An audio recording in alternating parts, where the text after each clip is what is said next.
আপনি সুদ খান? আমি সুদ খাই? সুদ খান? আমি আমাকে সুদ খাই? 8-10 মাইল সুদ খানা। শুনেন, হাজি সাহেব আমগর সমাজের মুরব্বী, সে কুরবানি উপলক্ষে ডাক দিছে, কারা কারা কুরবানি দেব দেখি উনি কি কয়। হাজি সাহেব কি কয় হলি? আসসালামু আলাইকুম হাজি সাহেব। ওয়ালাইকুম আসসালাম।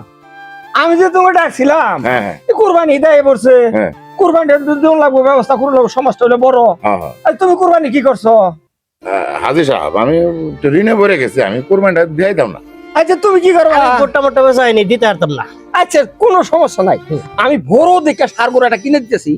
ঈদের দিন নামাজ টামাজ পড়ে আমার বাড়িতে এসে পড়বা, কুরবানি দিয়া গুস্তু নিয়ে জাবজি করে লই যাবা, মজা। হাজি সাহেব, হ্যাঁ আমার একটা কথা আছে। কি কথা আবার? আমরা আপনার কোরবানির গোস্ত খাবার পাইতাম না। কে? আপনি সুদ খান? আমি সুদ খাই?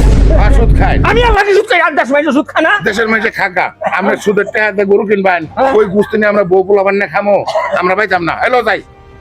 হাজি সাহেব, হ্যাঁ আগেই তো কইছিলাম যে সুদ খাই না যে। হাই আল্লাহ, এত বড় গরু কুরবানি দিই, তাও মাঝে গুস্তু খাইতো না। আমি আর এই সুদ খাইতাম না। এ আল্লাহ, এই কানে ধরছি, এই না ধরছি, আমি আর সুদ খাইতাম না। এ আল্লাহ, তুমি মাফ করে দাও, আল্লাহ তুমি মাফ করে দাও, আমি আর সুদ খাইতাম না।